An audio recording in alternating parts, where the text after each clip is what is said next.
Hey what's up YouTube, I am back with another video. So guys, आज की video एक story के ऊपर है। मेरे दो दोस्त थे जिनको स्टीरॉयड्स ऑफ़र किए उनके जिम ओनर ने, जिम ट्रेनर ने। तो मुझे पता लगा, काफ़ी लंबी कहानी है, तो मैं उसको शॉर्ट करके आपको सुनाऊंगा। काफ़ी इन्फॉर्मेटिव आप लोगों के लिए, किस तरह से लड़कों को फंसाया जाता है या उनको स्टीरॉयड की तरफ लगाया जाता है। ये सारी कहानी आज की वीडियो में बताऊँगा मैं आपको। तो वीडियो को स्टार्ट करते हैं, लेकिन उससे पहले नीचे रेड कलर का सब्सक्राइब बटन आ रहा होगा, साथ में बेल आइकन भी होगा, दोनों को दबाइए ताकि फ्यूचर में आने वाली वीडियोस आपको मेरी मिल सकें। और आप मुझे इंस्टाग्राम पे भी फॉलो कर सकते हैं, सेम नाम से मेरा अकाउंट है, इर्तिज़ा फिटनेस के नाम से।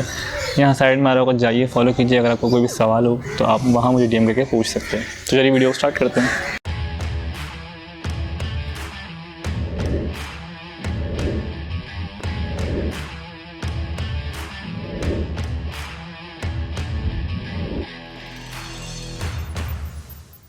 सो गाइस, ड्रग्स और स्टीरॉयड एक ऐसी चीज़ है, अगर आप इसमें एक दफ़ा फंस जाएं तो फिर निकलना बड़ा इसके लिए इसमें मुश्किल हो जाता है। क्योंकि एक बार आपको रिजल्ट मिलना शुरू हो जाते हैं ना, तो बंदे को एक अंदर से एडिक्शन हो जाती है कि यार मुझे और यूज़ करना है, और अच्छे बाइसेप्स चाहिए, और अच्छे मुझे मसल्स ग्रो करने, तो वो फिर उसको यूज़ करता रहता है और उसके लिए छोड़ना बड़ा मुश्किल हो जाता है। ठीक है, अब सबसे पहले तो आपको एक बात क्लियर करनी अपने दिमाग के अंदर, जो मैं काफ़ी टाइम पहले भी काफ़ी वीडियोज़ में क्लियर कर चुका हूँ, लेकिन अभी मैं दोबारा करूँगा सही से।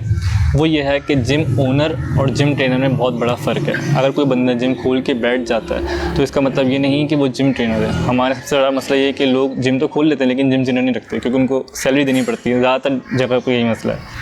तो अब जिम जिसने खोल लिया, कोई नया लड़का आएगा तो वो किससे पूछेगा कि मुझे क्या करूँ, मैं क्या खाऊँ? वो पूछता है जिम ओनर से, जिसने जिम खोला हुआ है। अब जिम ओनर की इन्वेस्टमेंट होती है जिम के सामान में। उसको नहीं पता, उसने कोर्स नहीं किया, उसका नॉलेज नहीं है। हो सकता है उसके पास एक्सपीरियंस हो, लेकिन नॉलेज नहीं होती ज़्यादातर लोगों के पास। तो इसलिए वो लोग जिम ट्रेनर रखते हैं। ज़्यादातर अच्छे जिम जो हैं वो ट्रेनर रखते हैं। जो देसी जिम हमारे एरिया में ज़्यादातर बने हुए हैं वो नहीं रखते। तो यही मसला आता है, नए लड़के जब जाते हैं जिम के अंदर, वो ओनर से पूछते हैं क्या करें, हमें एप्स चाहिए, हमें वैसे वर्कआउट करना है, हमें ऐसी बॉडी बनानी है, हमें ऐसे फैट लॉस करना है। तो फिर वो जो भी ऑफ़र करते हैं, जो भी कहते हैं करने के लिए, वो कहते हैं हाँ हो जाएगा, 2 महीने में 3 महीने में हो जाएगा, आपको जो हम बोलेंगे वो लेना है, आपको ये चीज़ें खानी है। तो लड़के मान जाते हैं और वो कर भी लेते हैं। जिनके पास पैसे होते हैं वो तो आराम से कर लेते हैं। सो इसी तरह से कहानी हुई मेरे जो दोस्त है उसके साथ, 2 दोस्तों के साथ हुई। एक मेरी जो है वो फीमेल दोस्त थी, एक था मेल। पहले मैं मेल की कहानी सुनाता हूँ, छोटी सी सुनाऊँगा, बहुत लंबी कहानी, लेकिन मैं कुछ छोटा करके सुनाता हूँ आपको। हुआ ये कि मेरा दोस्त मेरे साथ वर्कआउट करता था पहले जिम के अंदर, ठीक है। उसने उसके बाद छोड़ दिया वर्कआउट करना, वो कहीं और चला गया। तो काफ़ी टाइम के बाद मुझसे वो कुछ दिनों पहले मिला, तो काफ़ी दुबला पतला हो गया था वो। तो मैंने उससे पूछा कि क्या हुआ, तो हमने वर्कआउट वगैरह छोड़ दिया। उसने कहा हाँ यार, मैंने वर्कआउट छोड़ा था लॉकडाउन की वजह से, तो अब मैं दोबारा स्टार्ट करूँगा और आपका भाई 1-2 महीने में ना बेहतरीन बॉडी बना लेगा। मैंने बोला 1-2 महीने में कैसे बेहतरीन बॉडी बन जाएगी? तो कहने लगा मैं जिम ट्रेनर से एक ट्रेनिंग ले रहा हूँ। तो मैंने पूछा कौन है? खैर नाम उसने नहीं बताया मुझे, लेकिन उसने मुझे ये बताया कि उसकी बॉडी बहुत अच्छी है और इतने बड़े उसके बाइसेप हैं और ये उसके चेस्ट हैं, बहुत ज़बरदस्त उसकी बॉडी बनी हुई है। सो और उसने ये कहा कि एज भी उसकी मेरी जितनी है। तो मैंने बोला बहुत बेहतरीन बात है, लेकिन ये बताओ कि उसने तुम्हें क्या बताया, खाने के लिए क्या दिया, डाइट प्लान वगैरह क्या दिया, ये बताओ। तो उसने मुझे बताया डाइट प्लान के अंदर जो उसने मुझे चीज़ें बताई, उसमें सप्लीमेंट थे, BCAA क्रिएटिन वगैरह था, और एक चीज़ और थी जिसका नाम था डायनाबॉल। उसने मुझे बताया कि इसने डायनाबॉल मुझे बोला नहीं। मैंने कहा कि तुम्हें नहीं पता कि डायनाबॉल क्या है या डायनाबॉल किसकी इस्तेमाल होती है? कहने लगा हाँ कोई मसला नहीं है, वो भी यूज़ करता है। उसने कहा मैं तुम्हें यूज़ करवाऊँगा, कोई मसला नहीं होगा, कोई साइड इफेक्ट नहीं होगा, मेरी गारंटी है। ये वो जिम ट्रेनर दे रहा था। अब वो जिम ट्रेनर भी नहीं था, वो बस रखा गया था वहाँ पे ताकि वो लड़कों को अट्रैक्ट करे और लड़कों को घेरे। यही होता है ज़्यादातर, लड़कों को घेरते हैं, पैसे निकलवाते हैं, बस यही काम होता है। उनको नहीं फ़र्क पड़ता कि आप क्या इफेक्ट पड़ रहा है, आपके साइड इफेक्ट क्या है, आपकी बॉडी बनती भी है नहीं बनती है।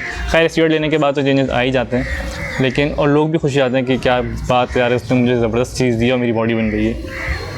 लेकिन उनको पता ही नहीं होता कि असल में वो यूज़ क्या कर रहे हैं। सो उसके साथ भी यही हुआ। मैंने उसको काफ़ी समझाई बातें, काफ़ी चीज़ समझाई, डायनाबॉल के बारे में काफ़ी नॉलेज दी, उसको बताया मैंने। फिर उससे समझ में आया। फिर मैंने उसको ये ऑफ़र किया कि यार एक काम करते हैं, मैं उस बंदे के पास चलता हूँ जिसे तुम्हें ये सामान मतलब रिकमेंड किया है, तो मेरी उससे बात करवाओ कि मैं उससे पूछूँ तो उसने कैसे आपको एक बैन सब्सटेंस जो उसका काम नहीं करना, जो उसका काम नहीं देना, वो कैसे दे सकता है। तो उसने मुझे बताया क्या बात की। उसने कहा यार नहीं, उसने मना किया है। उसने कहा था कि किसी को बताना मत जो मैं तुम्हें ऑफ़र किया, किसी और को मत बताना, वरना तो मेरे लिए मसला बनेगा। तो कहने लगा कि यार मैं तुम्हें उससे नहीं मिलवाऊँगा क्योंकि उसने मुझे मना किया था, वो बुरा मान जाएगा। तो इसका मतलब यही था कि उसे पता था कि वो क्या दे रहा है, उसे पता है कि वो बैन सब्सटेंस, उसे पता है कि साइड इफेक्ट है, लेकिन वो फिर भी उसको रिकमेंड कर रहा है, फिर भी उसको दिला रहा है, सिर्फ इस वजह से क्योंकि उसको पैसे कमाने हैं बस। तो ये थी इसकी कहानी। मैंने सब काफ़ी समझाया, मुझे उसको बताया, उसके बाद उसने रोक दिया, उसने मना कर दिया कि मैं डायनाबॉल ले लूँगा। मैंने कहा सप्लीमेंट लो, वे प्रोटीन वगैरह ले सकते हो, कोई मसला नहीं है, डायनाबॉल यूज़ नहीं करना। सो उसने वहाँ रोक दिया, मना कर दिया। इसके बाद कहानी हुई मेरी एक फ़ीमेल दोस्त है उसके साथ, उसे फ़ैट लॉस करना था, सही है, तो काफ़ी टाइम से वर्कआउट कर रही थी। फ़ैट लॉस का इतना अच्छा नहीं हो रहा था, लेकिन उसको एप्स चाहिए। अब उसको एक ज़िद थी कि मुझे एप्स चाहिए। अब उसके एप्स डेवलप नहीं हो रहे थे। सो वो एक वेल नोन जिम ट्रेनर के पास गई। जिम ट्रेनर नहीं, वो जिम ओनर ही था, उसको ट्रेनर ही कहते हैं, ओनर भी समझते हैं। तो उसके पास गई, उसने उससे बोला कि मुझे ऐसे ऐप्स चाहिए और मुझे ना 2-3 महीने में बस ऐप्स चाहिए।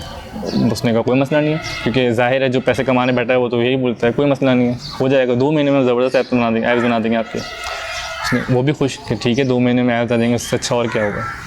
सो उसने डाइट प्लान वगैरह पूछा, क्या मुझे बताएं क्या है। मैं कोशिश करूँगा कि स्क्रीनशॉट भी यहाँ लगा दूँ उसकी डाइट प्लान का। सो उसने डाइट प्लान पूछा और डाइट प्लान में पता लगा, जो जिम ओनर था उसने डाइट प्लान में लिखा वे प्रोटीन लिखा, एक फैट बर्नर लिपोसिक्स के नाम से, आपने शायद नाम सुना ही होगा, वो उसने लिखा, और 2 चीज़ें और लिखी उसमें थी, क्लैनबिट्रॉल और साइटोमल T3, ये 2 चीज़ें उसने उस पर मेंशन करी। जब मेरे पास ये डाइट प्लान आया, उसने मुझसे शेयर किया, तो मैंने उससे सबसे पहला ये सवाल किया कि उसने क्लैनबिट्रॉल और साइटोमल T3 क्यों लिखी है। तो जो मेरे दोस्त थी उसको पता ही नहीं, उसने कहा मुझे नहीं पता, उसने बस ये कहा कि ये लेना है, इससे तुम्हारे जो फैट लॉस आराम से हो जाएगा और एब्स आ जाएंगे। सो मैंने बोला कि ये तो बैन है सब्सटेंस है, साइटोमल T3 और क्लैनबिट्रॉल दोनों बैन सब्सटेंस हैं, दोनों तकरीबन कंट्रीज़ के अंदर बैन है, इल्लीगल है बेचना और लेना, सही है। आप डॉक्टर की प्रिस्क्रिप्शन के बगैर या डॉक्टर की निगरानी के बगैर इसको इस्तेमाल नहीं कर सकते। अगर डॉक्टर इसको यूज़ करते हैं, वो क्लैनबिट्रॉल को यूज़ इसलिए करते हैं कि जो पेशेंट्स जिनका पल्मोनरी डिसऑर्डर होता है या रेस्पिरेशन का कोई मसला होता है, बहुत सीवियर होता है, डॉक्टर्स उनको रिकमेंड करते हैं और उनको अपनी निगरानी भी देते हैं। अगर कोई साइड इफ़ेक्ट होता है वो डॉक्टर उसको हैंडल करते हैं और बहुत ही कम डोज देते हैं, ज़्यादा नहीं देते। अब मैं आपको बहुत इंटरेस्टिंग बात बताऊँ तो क्लैनबिट्रॉल और साइटोमल T3 इन दोनों का जो मेजर साइड इफ़ेक्ट है, सबसे बड़ा साइड इफ़ेक्ट वो है फ़ैट लॉस। आपका फ़ैट लॉस होना शुरू हो जाएगा जब आप इसको इस्तेमाल करेंगे। बहुत सारे बॉडी बिल्डर्स ये इस्तेमाल कर रहे हैं और कर रहे होते हैं इल्लीगली। सो मैंने उसको समझाया और उसने खैर मना कर दिया और नहीं लिया। जिसके बाद समझ में आ गया उसने नहीं लिया। तो अब मैं आपको बताता हूँ कि ये ऑफ़र क्यों किए जाते हैं क्लाइंट्स को, लड़कों को, लड़कियों को, ये चीज़ें ऑफ़र क्यों, बैन सब्सटेंस ऑफ़र क्यों किए जाते हैं। होता ये है कि जो सप्लीमेंटेशन वगैरह होती है, सप्लीमेंट्स होते हैं, उनके अंदर प्रॉफिट मार्जिन बहुत कम होता है। 7-7.5 हज़ार का सप्लीमेंट मिल रहा है और आपको हर जगह अवेलेबल है, तो लोग वहाँ ले लेते हैं। और उस पर अगर आप किसी जिम ओनर या जिम ट्रेनर से ले रहे हैं तो उसके ऊपर ज़्यादा प्रॉफिट मार्जिन नहीं होता, 5 से 1000 के करीब ही होता है। लेकिन ये जो बैन सब्सटेंस हैं, जो ड्रग्स हैं, इनके ऊपर प्रॉफिट मार्जिन बहुत ज़्यादा होता है। इसलिए जो ये ओनर्स हैं, ट्रेनर्स हैं, देसी ट्रेनर्स, वो लड़कों को ऑफ़र करते हैं। जो लड़के बड़ा होते हैं ना कि यार 3 महीने में बॉडी बनानी है, बड़ी टाइट बॉडी बनानी है, 3 महीने में एब्स चाहिए, जो खुद ही पागल होते हैं, उनको ऑफ़र कर देते हैं और फिर वो ले लेते हैं, यूज़ करना शुरू कर देते हैं। अब मेरी समझ में सिर्फ ये बात नहीं आती कि यार अगर आप कोई चीज़ एक्चुअली यूज़ कर रहे हैं, आप ड्रग यूज़ कर रहे हैं, तो टेम्पररी आपकी बॉडी अच्छी हो जाएगी, कुछ दिनों कुछ महीनों के लिए आपकी बॉडी बहुत अच्छी हो जाएगी, लेकिन उसके बाद तो वापस आपको वैसे ही होना है जैसे पहले थे, और आप वापस वैसे ही होंगे, साथ में साइड इफ़ेक्ट लेके होंगे। अब उसके हेयर लॉस, एक्नी, इस तरह के सीवियर साइड इफ़ेक्ट्स होते हैं। तो गायनों का मसला हो जाता है बहुत से लोगों को, डायनाबॉल ज़्यादातर जो यूज़ करें उसको गायनों का मसला हो जाता है, जिसे मैन बूब्स भी कहते हैं। सो इस तरह के मसले आपके साथ आ सकते हैं और वो लाइफ टाइम रह सकते हैं। सो मैं आपको यही रिकमेंड करूँगा कि इन चीज़ों से प्लीज़ आप लोग बचें। आप जल्दबाजी में ना जाए। नेचुरली बॉडी ट्रांसफॉर्म करने में बहुत टाइम लगता है, बहुत टाइम लगता है। परफेक्ट आपकी डाइट, आपका वर्कआउट प्लान, आपके डिसिप्लिन, ये सारी चीज़ें बहुत मैटर करती हैं। सो इन लोगों से बचें। और अगर आपको कोई ऐसी चीज़ ऑफ़र करता है, कुछ ऐसा ऑफ़र करता है जो आपको लगता है कि आपके लिए शायद सही नहीं है, तो आप मुझे इंस्टाग्राम के ऊपर मैसेज करके मुझसे पूछ सकते हैं। तो अगर वीडियो पसंद आई तो लाइक, सब्सक्राइब, शेयर करना नहीं भूलिएगा। मिलते हैं अगली वीडियो में, तब तक के लिए खुदा हाफ़िज़।